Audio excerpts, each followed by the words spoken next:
Hi, my name is Kevin Ellis, and I am the president of the Silicon Beach Bruins. We're a volunteer board working with the UCLA Alumni Association to serve our Bruins in a region that we loosely define, I like to say, south of the 10, north of the 105, from the ocean all the way east towards Culver City. So if you're in that region, you live there, work there, spend time there, we're here for you. Um, and with that, I'm going to introduce our board member, Beverly, who has helped put together our fantastic program for tonight. So thank you. And Beverly, take it away. Thank you, Kevin. And thank you to everyone who is here with us this evening. The Silicon Beach Bruins are excited to bring you this panel of organizations that help support young people currently in foster care and those who have aged out of the foster care system. I'd like to share why tonight's program is so important to me. I'm a teacher in Los Angeles, and over the years, I have taught students in the foster care system. Wanting to help them maximize their potential, I did research, and I was surprised to learn that once students age out of the foster care system, they lose needed support in terms of housing, education, employment, and much, much more. So we have three fantastic panels with us tonight, three groups who will address those areas and more in terms of assisting foster youth. From Stepping Forward LA, we have Executive Director Beth Ryan. From Peace4Kids, we have Executive Director Zaid Gale and Miriam Cortez Caceres, Program Coordinator. And from A Sense of Home, we have founder Georgie Smith. And as we begin our first round of questions, panelists, we will ask you to tell us how your organization got started and what you were doing to help foster youth. So if at this time we could ask all of the panelists to turn off their camera except for Beth, who will be going first. Thank you. Thanks so much for having me, Beverly. So as Beverly indicated, my name is Beth Ryan. I'm Executive Director and founder of Stepping Forward LA. I actually started with the program of co-mentoring as a volunteer. And what I loved about it was it is a group mentoring program, and that's one of our signature programs because as Beverly indicated, when youth age out of the system, it is very difficult for them to know what resources are available, to go it alone. They have to find jobs, find apartments, manage their food and know how to cook. So what we do is we have a co-mentoring program, and that is what we started the nonprofit about 4.5 years ago as our signature program. We also have an internship program as well that gives many of the young adults their first job. 75% of them age out of the foster care system without ever having worked. We also have a new pregnant parenting program because again, 70% of the young ladies get pregnant by the time that they're 19 years old. So we want to make sure that they are supported and they also don't lose their children to the system.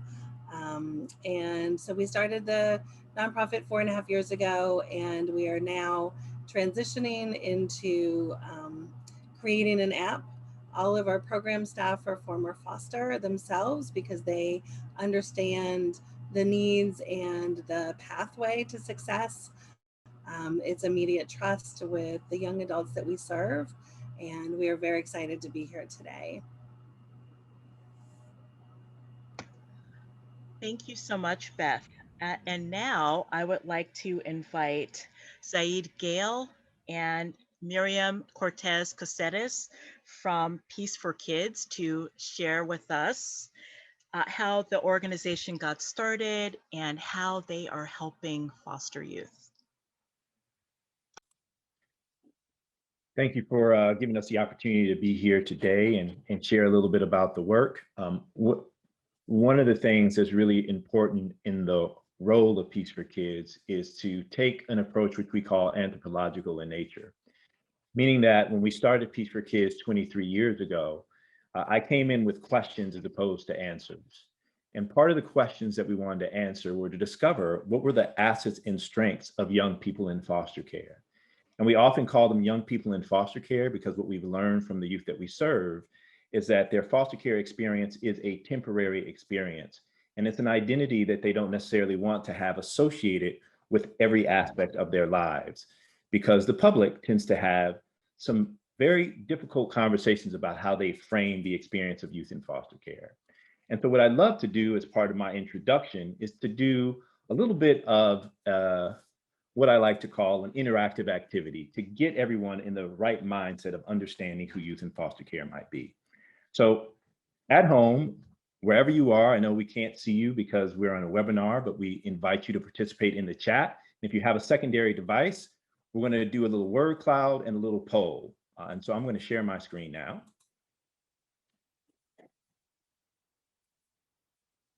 And so here, what I would like for you all to do is just to take a look at this word cloud and see these images. Now, these are images of superheroes, and these are heroes who have very major roles in some of the largest kind of superhero kind of world that exist.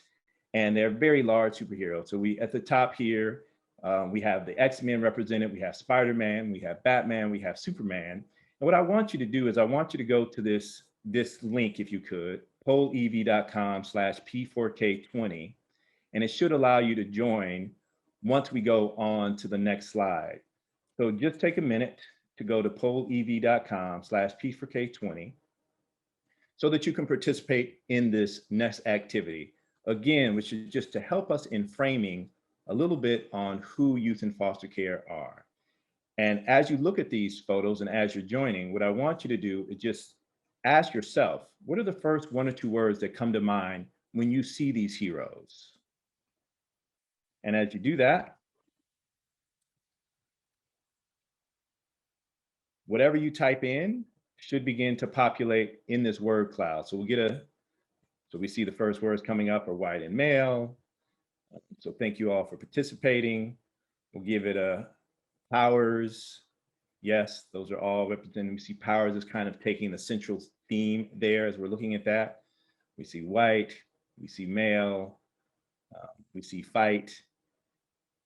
And as you all continue to add to this word cloud, just consider what those heroes, in terms of their experience, what are the things that they share?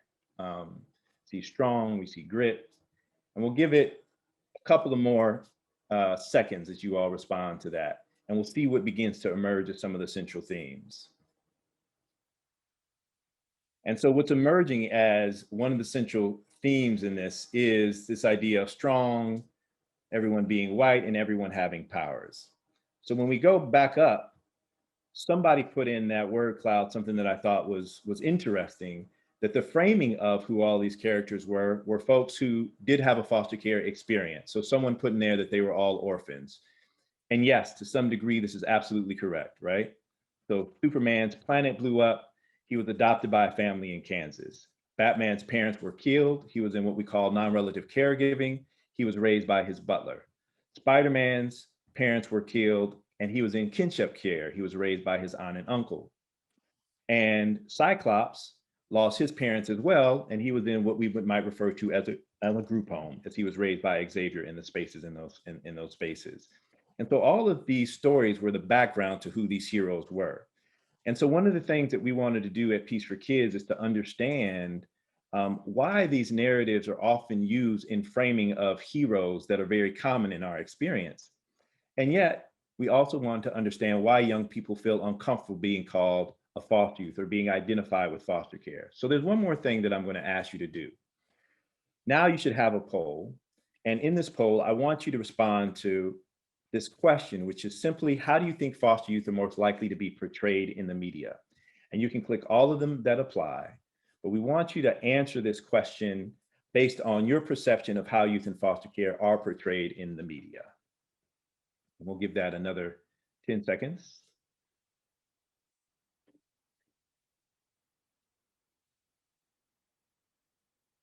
So we see that victim and survivor coming up the strongest. with loving child, role model, other, falling in behind.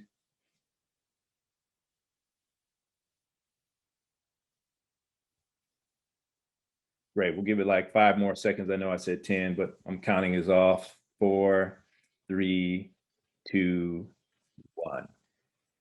Yeah, and so one of the things that we find interesting is we decided to ask the public this very same question. And in response to this, what a lot of people said was that, yes, you're most likely to see youth in foster care portrayed as victims, survivors, criminals, and drug addicts. And what we find interesting is that even though we showed images of folks who've had a foster care experience being shown as heroes, we still associate the experience of young people in foster care with some of these other identities, being a victim, being a survivor. And one of the things that we want to encourage ourselves to do as we're working with young people in foster care is to begin to see their potential and their possibilities. Because so much of what we do as a culture is we get into desensitizing ourselves from the experiences of adversity, and adversity is a part of the human condition. And we talk to our young people who grow up in foster care to get them to recognize that while they're experiencing trauma and adversity at an early age, we still have the same expectations of success for them. And so that's where Peace4Kids has spent its time and its energy, is in really seeing the possibilities for young people who've been in foster care and creating the spaces for them to step into their superpowers. And we start that as early as age 4, and we go up to serve young people into their mid-20s and even into their 30s. The joke at Peace4Kids is that you never age out, because we're building what we call community as family. So I wanted just to frame that for you all as we begin this discussion today about the work that Peace4Kids does, because we wholeheartedly believe in the power of young people to be the highest expression of themselves, and not that the exception is the superhero, but that is the standard and the rule, that all of our youth have the possibilities to achieve greatness in all that they do. Thank you so much, Saeed. And now we would like to have Georgie Smith share with us about her organization, A Sense of Home. Hi, everybody. Thank you so much for having me today. And may I say I'm such big fans of both Stepping Forward and Peace4Kids, and the founders, Saeed and Beth. They're all doing wonderful work. And what we do at A Sense of Home is create a home environment for youth aging out of foster care. So it began as a random act of kindness. A young man reached out to me on social media asking me for help when I was associated with another nonprofit as a volunteer. So kind of like Beth, I was volunteering and someone asked me for help, and I found him having exited a transitional facility, and he had acquired a Section 8 apartment, but he had just his belongings in garbage bags. He didn't have a fridge or a stove, a shower curtain. He didn't have anything to function, to make the home function, or to feel like he could function and thrive in that environment. So I did what I think that any one of you would have done, which is I asked my friends who had hand-me-downs. I used social media to ask for those hand-me-down items of beds and sofas and fridges and stoves and everything that he needed, pots and pans, knives and forks, everything. And within a day, I had all of those items, and we, as volunteers or as a sense of community, we went and we transformed his home with all of these donated items. And then all of his friends started asking me for help. So we really never stopped. And that was about 6 years ago. So this began as a random act of kindness, and we're at 675 homes now. So what I discovered is that furniture is homeless prevention. And so for this became sort of policy in Europe, and what there was, I saw that there was this sort of belief that if someone had a roof over their head, they'll be fine.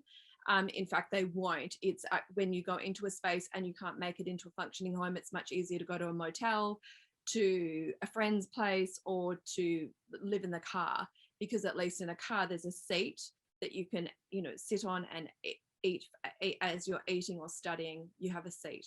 So this began as this random act of kindness, and what we've developed is an app to make it really functionable, so that we can scale it into other cities in the country. And in fact, it's needed throughout the Western world. We have too much stuff, so we are upcycling, and there is this great desire of volunteerism. So we have this incredible volunteer experience of creating the home. It's often seen as a team building for corporations. And what that does is significant for the former foster youth. It's not just furniture. It's not the practicality of having a home. It's kind of what Beth and Zaid have both said, which is seeing them and hearing them and listening to their stories and understanding them. So strangers coming in from the community to create the home is an opportunity to hear their story and to understand what they've overcome and what it is to walk in their shoes as best one can. Therefore, it activates the volunteers to get more educated, to potentially adopt themselves, to become a mentor, to get more involved, to understand homelessness. Up to 50% of the homeless population, it's believed, have come from being in foster care at some time. So it's to understand what is this cycle. And as Beth said, a lot of the young mums are at risk of losing their kids to the foster care system, and in this situation it's because they cannot have they don't have a functioning home to be able to raise their children in, so their children can be taken away. So the impact is from a science perspective. It enables one to maintain their health and to thrive in their work and career pursuits. The sense of home becomes a portal for the broader community to understand aging out and get connected to the cause. And we then refer the youth onto additional services and businesses. We refer them onto other agencies like Beth and Zaid. So that's a little bit about a sense of home.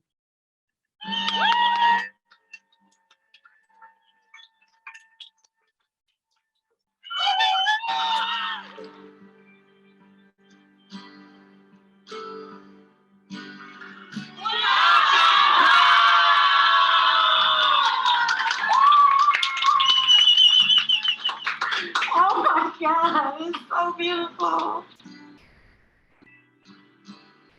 Oh my God. Yo.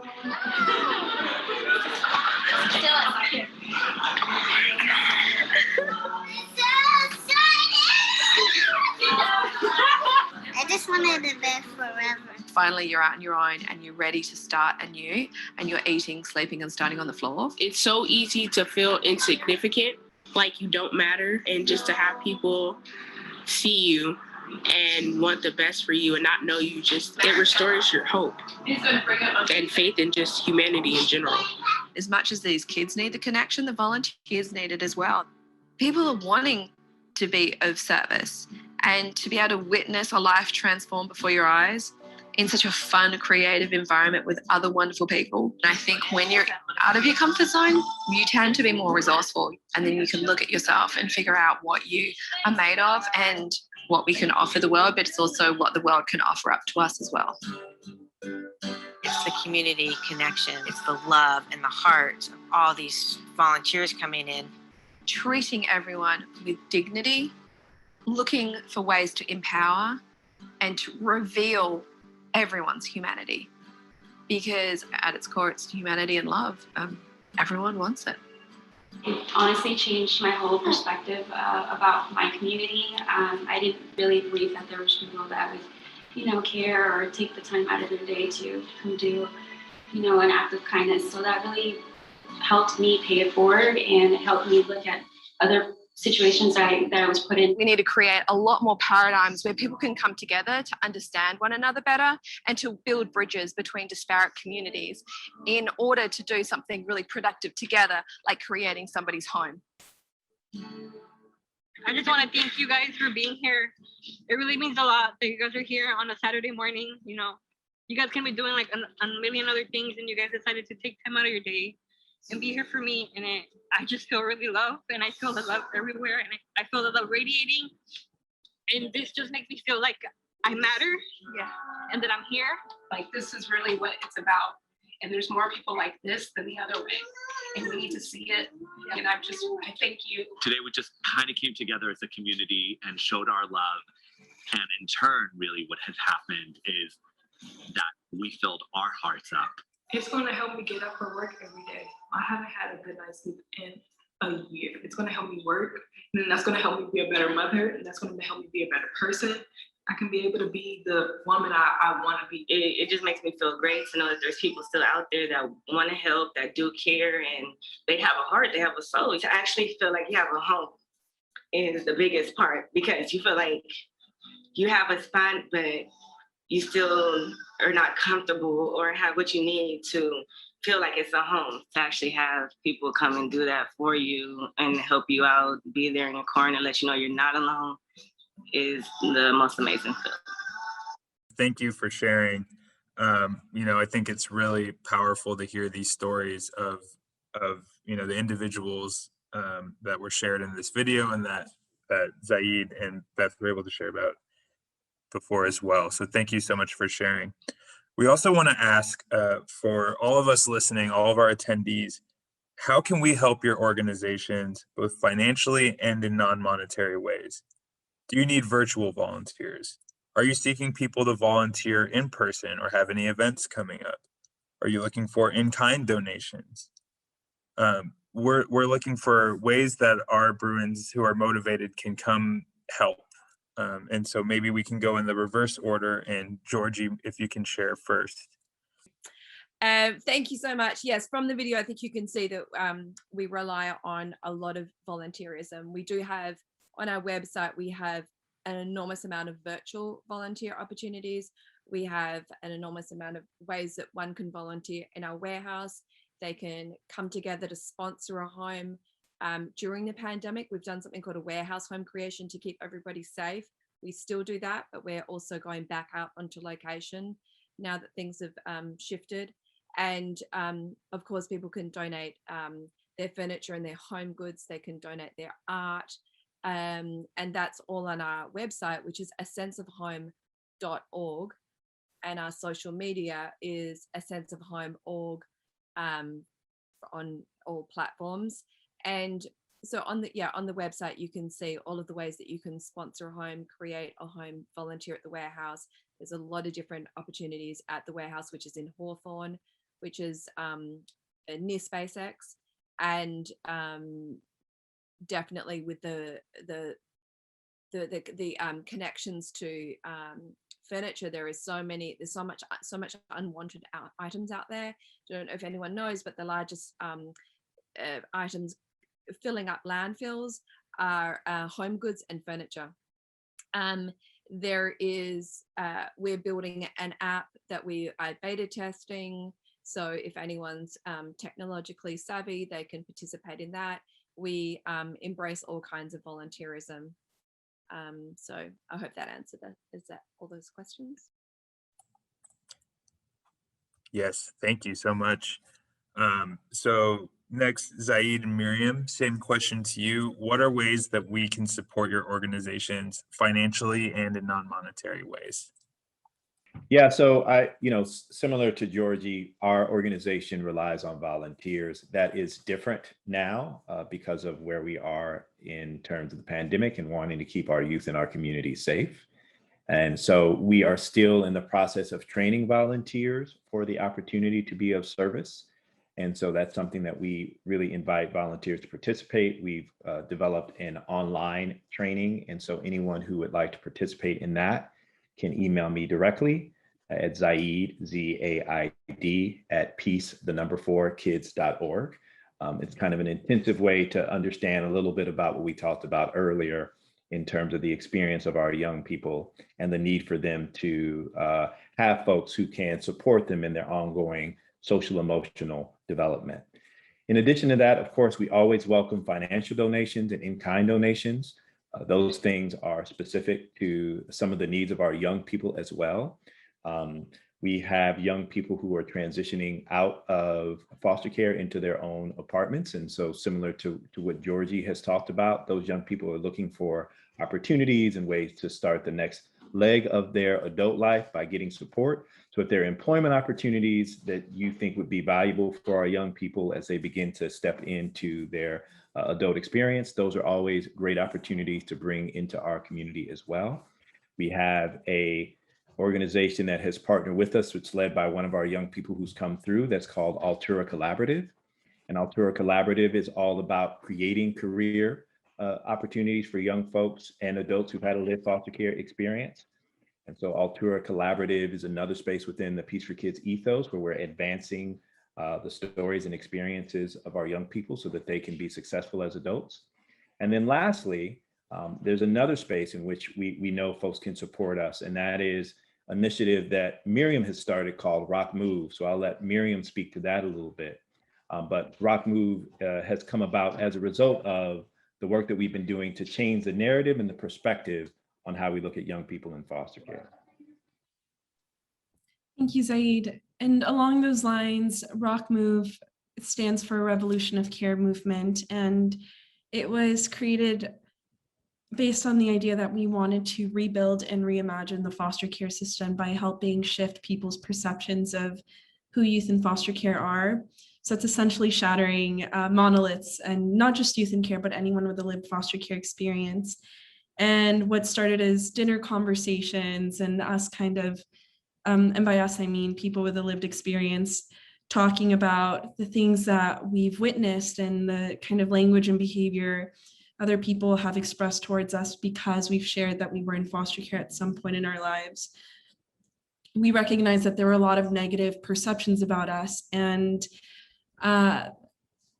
in further conversation, we also recognize that those negative biases and perceptions of who we are have real outcomes. And so in starting Revolution of Care movement, we're committed to helping the media understand why it's important to share positive narratives and authentic narratives. So getting people with a lived experience in foster care to write their own stories, publishing children's books, which we're in the process of doing right now, about the foster care system that really humanize children and we don't just fall under those categories of victim, survivor, drug addict, etc. We're really seen as heroes, and it's not difficult for us to recognize that youth in care can embrace their strengths as well, and that we are not just trauma stories. It's not that at all. It's more than that. And we've also started a podcast. That's another great way to kind of check in and see the work that we're doing and to learn a lot about people's foster care narratives. So different topics such as love or family, accountability, etc., can all be heard in a space on this podcast. It's called the Peace for Kids podcast. You can find us on any platform, really.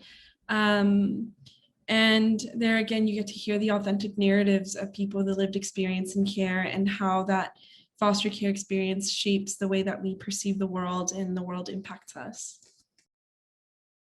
Thanks, Miriam. So yes, we'd love folks to just share some of the work that our young people are doing so that their stories are heard through their voices in a really authentic way. So that's ways that you can help. This is my son who'd like to be present with y'all as well. All right, great. Thank you. So yes, the next, Beth, if you would like to share, what are the best ways that we can support your organization, both financially and in non-monetary ways? Yes, we always love this question because running a nonprofit, there's always a lot of need. And as both Zayed and Georgie indicated, the volunteers really are the crux of our program. And for many of the young adults that have been in care, whether all their life or with just, in their teen years, and they age out of the system, for many of them, our volunteers are the first unpaid individuals that they've ever met. And that is significant because when they look around at our community of what we call co-mentors, again, it's a group mentoring program, they look around and they enjoy the company of these incredibly bright and outgoing and artistic and creative individuals. And just because they are not being paid to be with them, and they look up to them as role models and incredible people, it helps change that narrative about themselves. If this individual is so incredible and wants to spend time with me without getting compensated, without anything in return, that must say something about me.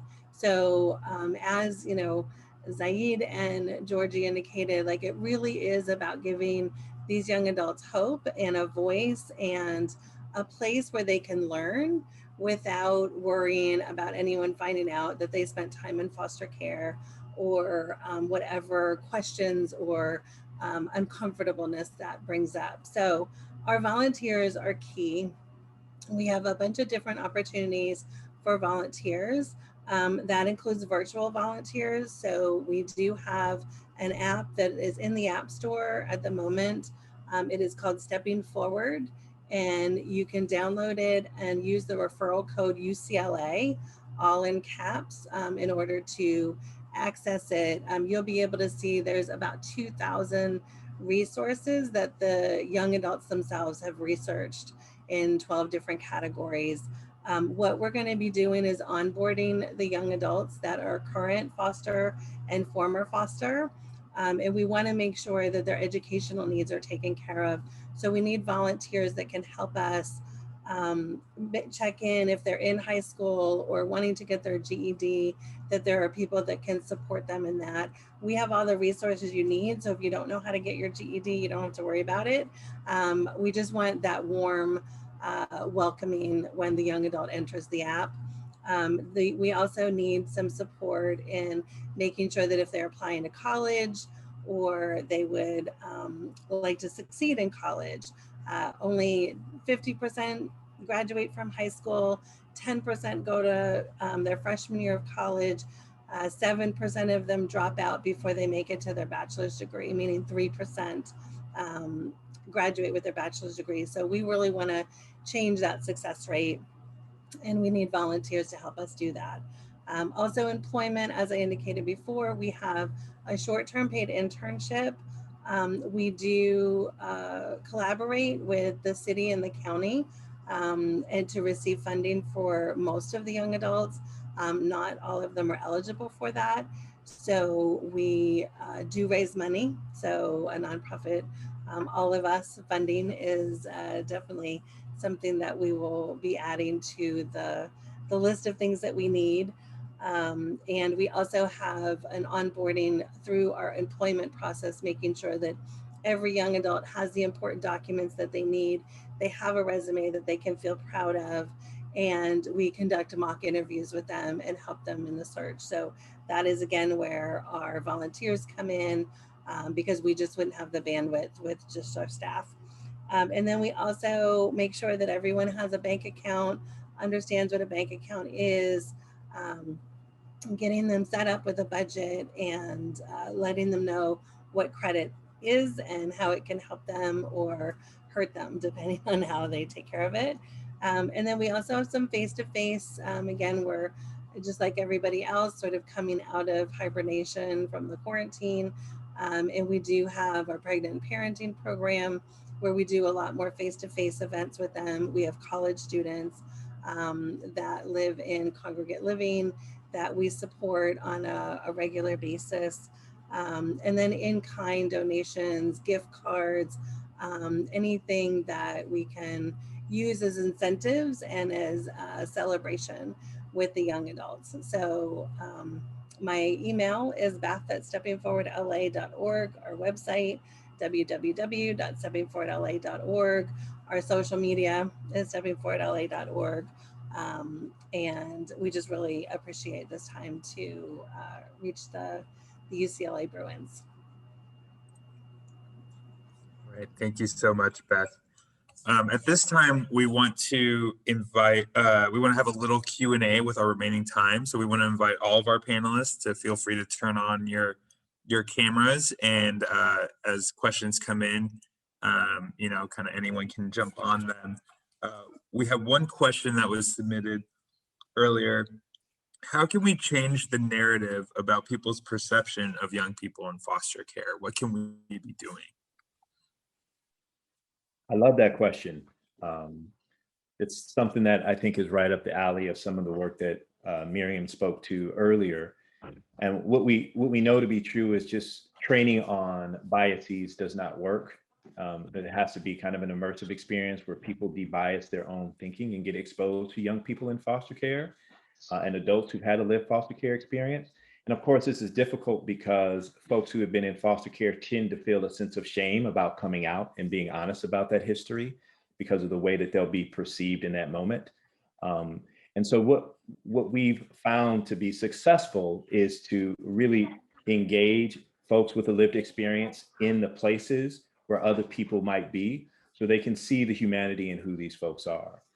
And so again, that's some of the work that Revolution of Care movement is engaged in, what Rock Move has spent a lot of time working on. And so we would encourage folks, even in your own history, there are folks who may not have a traditional foster care experience, and that's why we show those superheroes in the beginning of our presentation, just to get folks to reframe and rethink. There are people who historically have been raised by their grandparents who might not necessarily have had an open case with the county or with their state, but still have some understanding and empathy to what happens to young people in foster care. So we want to make sure that we begin embracing the narratives of these young people in our collective human society so that they can feel comfort in coming forward and getting the support and services that they need to be successful. And to what Zaid said is the immersive experience, and that's what we found when we come into the space, the very intimate space of somebody's home to create their home. We're there to celebrate them. So it's about, you've overcome all the odds to get to this place, so we're celebrating you. So it seems like it's just about the home, but it's really, it's like that is, we're here to celebrate your milestone and share what you want to about your experience with these people. We're here to listen and get informed, and everyone comes away better educated on so many different levels about their own community, what is foster care, what is aging out. People, very well educated people with a lot of experience, don't understand that young people will go into foster care and are often not adopted by a family and then are out on their own. People don't seem to understand that disconnect. And like when I first met Zaid and what he said about them being superheroes, I was just like, oh my God, yes, that's what they are. They're superheroes, because we meet them at the point where they've overcome everything, and that's when we're celebrating them. That what they've overcome, I don't know that I would be on my feet ready to move into an apartment, not broken down by all that they've overcome to be at that place. So that's what so much of our mission is to celebrate them, and through that immersive experience, I think that the general public is becoming better acquainted with their stories and their great qualities. Yeah. Oh, sorry. I would indicate also, check out A Sense of Home's Instagram account if you want to see, life affirming, activities, or attend one of their home creations. You get a chance to not only meet the young adult that's getting all of the housing furnished, but also, there's many, many young adults giving back and paying it forward. And that is such an important part. Before the pandemic, we would have monthly activities where we would have, 60 to 80 people come together, sort of like a family reunion every single month. And we would invite people to come to that because of the lockdown, and we're still, coming out of that. But I would read, about and go onto websites about organizations that are working with foster youth, hear the statistics, and really understand that they are individuals.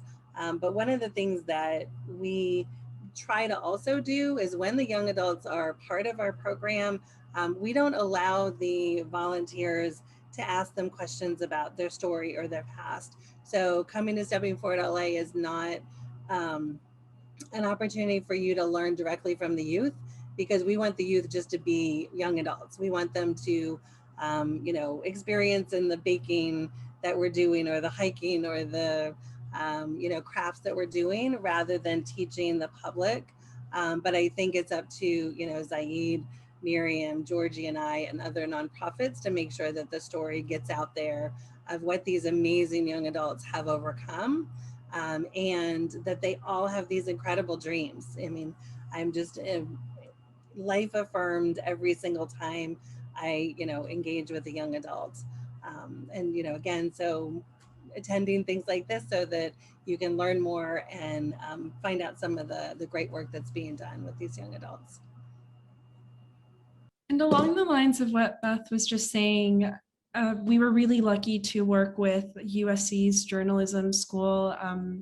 They call it journalism. It's the VR sect of their journalism courses. And we got to create a series of immersive virtual reality videos with them.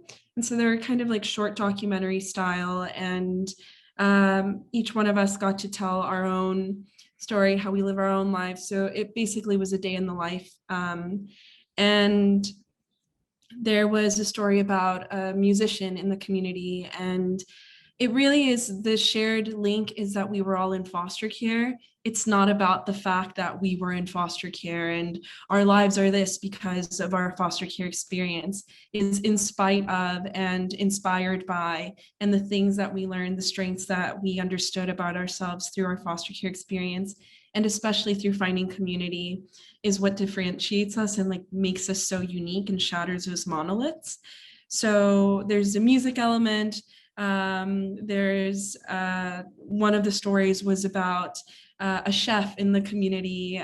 There was another story about someone who went on to work for DCFS. And so we're exploring these narratives with people of different ethnic identities and age demographics. And I did one on art and how my foster care experience influenced the artwork that I create. And so you really get to step into these worlds, and either by wearing the headset or kind of navigating it with your phone and looking around and seriously being able to step into these people's worlds. That's another great way to kind of engage in the storytelling. The stories are out there. It's not just blockbuster films. We have kind of, it's not really funny, but it's a running joke within the Peace4Kids community that we're trying to start a podcast called More Than a Serial Killer. We recognize that a lot of serial killer tropes in the media have some foster care upbringing, and we're more than that. And the media, again, exists. It's already out there, and we're happy to guide you to it, provide links so that you can watch our very real stories and see who we are firsthand. Thank you, Miriam. And I think the word for tonight is community. It was said several times, and Miriam mentioned it a moment ago. And I'm just thinking about the UCLA Bruin community and how we are so excited to hear from all of you amazing panelists. And as Beth said, and as Georgie said, and as Zaid said, and as Miriam said, just hear about the great work that you were doing for foster youth in the city of Los Angeles. So I would like to thank Beth Ryan from Stepping Forward LA, and Zaid Gale and Miriam Cortez Caceres from Peace4Kids, and Georgie Smith from A Sense of Home. I personally am so just honored to be with you tonight. I've learned so much about all of the fantastic things you are doing in your organizations. And there have been so many questions that we've received in the chat. So to everyone who is watching, either right now or watching the recording, there will be a link to each organization and all of the different resources that they are providing and the things that they need from us to help them continue on with the magnificent things that they are doing for foster youth in Los Angeles. So I just would like to thank every panelist again and thank every Bruin for joining us this evening. Kevin? Yes, thank you to all our panelists, and then also thank you to Beverly for helping organize this event and put it on, and her passion in making this happen. So we couldn't be here tonight without Beverly, so thank you. As for Silicon Beach Bruins, as Beverly mentioned, we'll reach out to all of you via email to share the information that was shared here tonight and links and contact information. You can also stay connected with our social media to hear about more great upcoming events like this. Our next event that we're planning will be a new Bruin send-off, which will be an event in August to celebrate our incoming Bruins for this next school year. starting in the fall of 2021. So we're very excited to that. And so look out for more information about that via email and via our social media. And we hope to see you in the future, virtually, in person, or wherever it may be. Thank you all for attending, and thank you once again to our panelists and to Beverly.